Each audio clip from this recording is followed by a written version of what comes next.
देखो रे, इससे पहले हम लोग क्या पढ़ चुके थे, फिजिक्स का बहुत सारे चैप्टर हम लोग कर चुके थे। आज हम लोग क्या करने वाले हैं ना, प्रोजेक्टाइल मोशन मतलब प्रक्षेप्य गति, गति वेग, ये सब क्या होता है हम लोग सब पहले पढ़ चुके हैं, पूरा न्यूमेरिकल भी कर चुके हैं उसके बारे में और बस क्वेश्चन भी कर चुके हैं। देखिए ये क्या होता है, प्रक्षेप्य गति क्या होता है, कोई वस्तु है जो क्या करती है किसी परवलयाकार पथ पर, मतलब प्रोजेक्टाइल गति। मान लो जैसे कि ये मान लो कोई बिंदु ए है, यहाँ से कोई वस्तु जाती है, कहाँ गिरती है, मान लो ऐसे कर कोई रास्ता है, यहाँ से यहाँ तक पॉइंट ए से पॉइंट बी तक जाती है। तो ये क्या था, इस टाइप क्या था, ये परवलयाकार पथ होता है, मतलब प्रोजेक्टाइल वे होता है।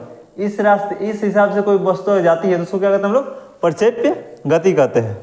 ठीक, देखो मतलब बिंदु ए से इसे हवा से उड़ के गया और यहाँ पे गिरा, तो ये जो पथ डिसाइड किया इस टाइप का, इसको हम लोग क्या कहेंगे, परवलयाकार क्या कहेंगे, गति कहेंगे। मतलब वस्तु जब परवलयाकार पथ पे गति करती है तो उसकी गति हम लोग क्या कहते हैं, प्रक्षेप्य गति कहते हैं। जैसे कि हम लोग जैसे एग्जाम्पल देखा जाए, जैसे क्रिकेट में IPL चल रहा है, क्या शॉट मारता है, यहाँ से मारा जा क्या बाउंड्री के उस पर गिरता है, क्या जाता है बोल्टो, इस तरह हवा से जाता है, तो इसको क्या हम लोग प्रोजेक्टाइल मोशन कहेंगे, या प्रोजेक्टाइल कहेंगे मोशन कहेंगे, या फिर प्रक्षेप्य गति कहेंगे। ठीक, जैसे हमको बॉल थ्रो करना होता है, हम बॉल कैसे ऐसे थ्रो करते हैं, तो बॉल जाता है ऐसे और उसके पास क्या करता है, गिरता है, हमेशा इस वे में गिरता है, इसको क्या कहेंगे हम लोग, प्रक्षेप्य गति कहेंगे। देखो यहाँ से गया, बिंदु ए से बिंदु बी तक गया, ध्यान दो, तो बिंदु ए से ये इस बिंदु को, इसको क्या कहते हैं, प्रक्षेप्य बिंदु कहते हैं। क्या कहते हैं, प्रक्षेप्य बिंदु कहते हैं। और जो कोण बनता है इसको क्या कहते हैं हम लोग, प्रक्षेपण कोण कहते हैं। क्या कहते हैं यहाँ पे, प्रक्षेपण कोण कहते हैं। ये जितना डिग्री कोण में फेंका जाता है उसके हिसाब से वो गेंद उतना दूर जाती है। इसमें तो क्या सवाल क्या आता है, इसमें तीन चीज़ मिलती है। एक, बिंदु ए से बिंदु बी तक की दूरी कितनी है, इसको हम क्या कहते हैं, ये दूरी कितनी हो गई। एक हमको मिलता है कि ये कितना है, कितना देर तक हवा में रहा, और मैक्सिमम हाइट मतलब ये कितना ज़्यादा ऊंचाई तक गया है। ठीक, तो सबसे पहले ए से बी तक जाता है ना, ये दूरी मिली, इसको क्या कहते हैं, परास कहते हैं। क्या कहते हैं, परास, मतलब क्या होता है, ये रेंज होता है, इंग्लिश में कहे तो रेंज। मतलब क्या होता है, प्रक्षेप्य गति करने वाली वस्तु बिंदु ए से बिंदु बी तक इतनी दूरी तय करती ना, उस दूरी हम क्या कहते हैं, परास कहते हैं। परास मतलब क्या होता है, परास को कहते हैं, इसको हिंदी इंग्लिश कहते हैं रेंज। इसको आर से दर्शाया जाता है। ठीक, क्या करते हैं, आर से दर्शाया जाता है। इसका फॉर्मूला क्या होता है, आर बराबर यू स्क्वायर साइन 2 थीटा बटे जी, ये होता है परास का फॉर्मूला होता है। क्या होता है, यू स्क्वायर साइन 2 थीटा बटे जी होता है। ठीक, यू स्क्वायर साइन 2 थीटा बटे जी, ये कहता है रेंज निकालने का फॉर्मूला होता है। इसमें यू मेरा क्या है, प्रारंभिक वेग है, प्रारंभिक वेग है, जी मेरा क्या है, गुरुत्वाकर्षण बल है, जिसका वैल्यू कितना होता है 9.8, या फिर इसको कह सकते हैं हम लोग 10 के बराबर। ठीक, परास या रेंज में कोई दिक्कत नहीं है। इसका ऐसा मतलब क्या होता है, गति मोशन है, गति का समात्र क्या होता है, दूरी बटे समय मतलब मीटर पर सेकंड, जिसका मतलब क्या होगा मीटर पर सेकंड। ये क्या है, मेरा एक सदिश राशि है। ठीक, यहाँ तक कोई दिक्कत समझने में। प्रोजेक्टाइल मोशन क्या होता है, जब कोई वस्तु किसी प्रक्षेप्य या फिर परवलयाकार पथ पर गति करती है, उस गति में क्या कहते हैं, प्रक्षेप्य गति या प्रोजेक्टाइल मोशन कहते हैं। जिस बिंदु से गेंद या कोई वस्तु जाना शुरू करती है उस बिंदु क्या कहते हैं हम लोग, प्रक्षेप्य बिंदु कहते हैं। और जाएगी तो कोई न कोई एंगल बना जाएगी, उस एंगल को क्या कहते हैं हम लोग, प्रक्षेपण कोण कहते हैं।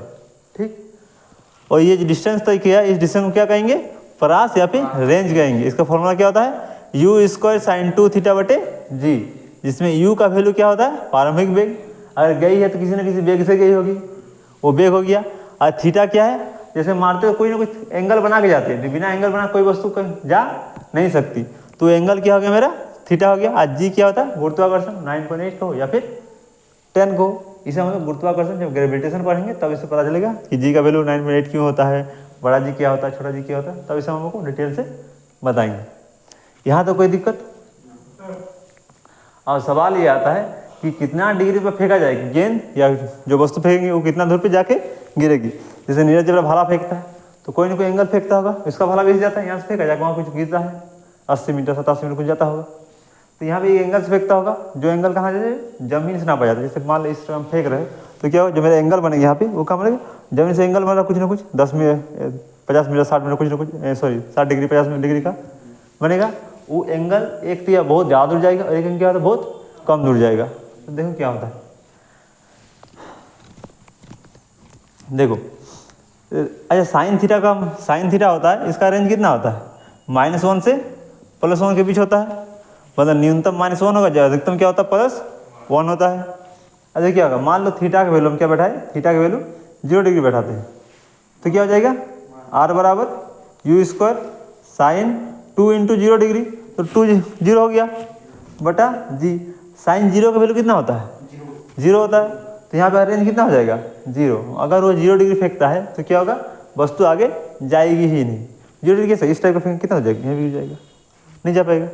वहीं भी देखा जाए अगर थीटा का वैल्यू हम क्या करते हैं 45 डिग्री बनाते हैं, कितना बनाते हैं 45, तो क्या हो जाएगा r बराबर u² साइन 2 × 45 होगा बटा जी। r बराबर u² साइन 45 इंटू कितना होगा 90 डिग्री होगा बटे जी। 90 डिग्री वैल्यू कितना होता है 1 होता है, तो r इक्वल क्या हो जाएगा u² बटा जी। मतलब अगर वो 45 डिग्री फेंकेगा तो क्या होगा, अधिकतम दूरी तय करेगी। कितना दूरी तय करेगी, अधिकतम दूरी तय करेगी। ठीक, मतलब रेंज हमको मैक्सिमम रेंज चाहिए, रेंज हमको क्या चाहिए, रेंज हमको अगर मैक्सिमम चाहिए तो कितना एंगल फेंकना होगा हमको, थीटा इक्वल टू 45 डिग्री करिए। और मिनिमम के लिए कितना होगा, मिनिमम के लिए 0 डिग्री पे। अब सवाल आता है कि सर साइन थीटा का तो माइनस में वैल्यू होता है, तो 0 क्यों, माइनस में क्यों नहीं आया। हम कुछ फेंक तो बताइए आगे फेंकेंगे ना, पीछे तो नहीं फेंकेंगे ना, तो पीछे आएगा तब माइनस में आएगा, फेंकना तो आगे ही हमको। तो क्या होगा, इस तरह क्या होगा, ये माइनस में नहीं आया क्या आता है 0 डिग्री पे आता है। समझ गया, परास में कोई दिक्कत नहीं। अब हम आते हैं किसमें, देखते हैं मैक्सिमम हाइट या फिर, ठीक। अब देखते हैं टाइम ऑन फ्लाइट।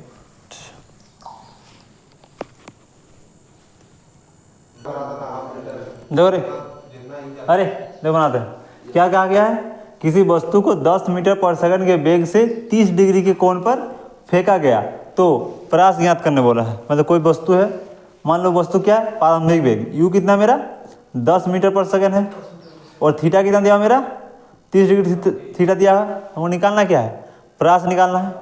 परास हो गया, परास और क्या होगा, परास फॉर्मूला क्या होता है, रेंज बराबर u² साइन 2 थीटा बटा जी। तो u² मतलब क्या होगा 10 का स्क्वायर, मतलब 10 गुना 10 साइन 2 थीटा, साइन 2 थीटा मतलब 30 गुनी 2 60 डिग्री। साइन 60 डिग्री वैल्यू कितना होता है √3 बटा 2, तो √3 बटा 2। और देखो जी का वैल्यू कितना होता है 9.8 होता है, उसको हम 10 लेके भी बनाते हैं। तो नीचे में क्या दे दिए 10, काटते हैं 10 10 कट गया, 2 5 और कटा तो कितना होगा 5√3। इस टाइप का कोई भी क्वेश्चन आराम से बना लेगा। रूट अब चाहे तोड़ दो, 1.732 से गुना कर दो, √3 का वैल्यू 1.732।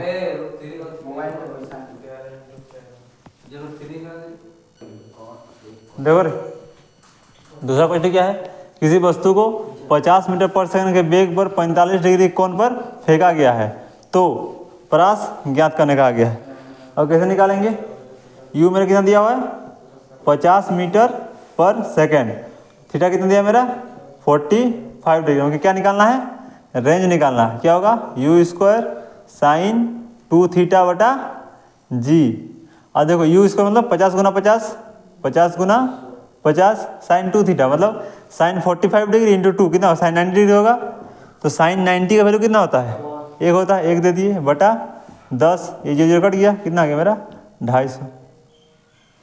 ठीक, कोई दिक्कत नहीं, परास निकालना में कोई दिक्कत नहीं हो गया। और देखते क्या देखते हैं, अब देखते हैं क्या देखेंगे, टाइम ऑफ फ्लाइट। मतलब उड़ेन काल, उड़ेन काल। देखो जैसे मान लो भाला फेंके हम तो कुछ ना कुछ देर तो भाला हवा में रहता होगा, 10 सेकंड 5 सेकंड, उसी टाइम को कहते हैं टाइम ऑफ फ्लाइट। जैसे वस्तु ए से पॉइंट ए से कोई वस्तु गया तो कुछ देर तक हवा में तो रहेगी ही रहेगी, मतलब कुछ ना देर तक वो हवा में रहेगा, इसी को हमको निकालना, उसे कहते हैं टाइम ऑफ फ्लाइट। अरे अब देखो ये देखो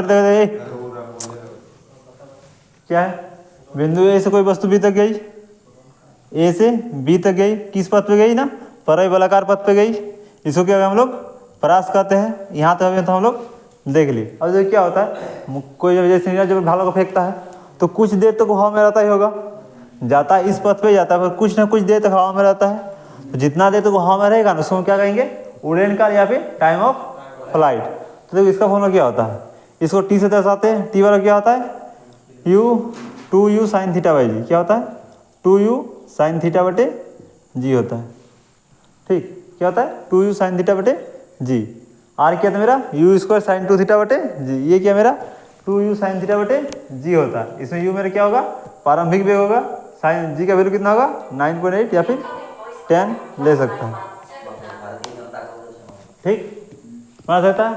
इसमें भी क्वेश्चन उस तरह आएगा कि किसी वस्तु का प्रारंभिक वेग यू कुछ देते हम, जैसे मान लो 10 दे दिए, 10 मीटर पर सेकंड वेग से वो फेंका जाता है, वहीं दे दिए थीटा वैल्यू कुछ दे दिए, फिर कितना डिग्री फेंका वो, मान लो 45 डिग्री फेंकता है, तो वस्तु कितना देर तक हवा में रहेगी, तो क्या निकालेंगे T बराबर 2u 2 इंटू 10 साइन 45 डिग्री कितना होता है 1/√2 होता है, तो 1/√2 गुना 10, 10 से कट गया, कितना आया 2/√2, ऊपर नीचे √2 से गुना कर देते हैं, कितना आ जाएगा 2√2/2, 2 कट गया, कितना है मेरा √2, बहुत कोई डायरेक्ट काट दे, काटेंगे तो √2 आ जाएगा ऊपर में, ठीक, कोई दिक्कत नहीं सब में।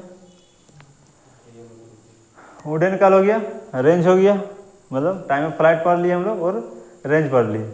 अब मैक्सिमम हाइट तो कल करते, इसका कोई न्यूमेरिकल करते, कल प्रोजेक्टाइल मोशन खत्म हो जाएगा, ठीक। फिर हम क्या करेंगे, सनवेग वेग ये सब पढ़ेंगे।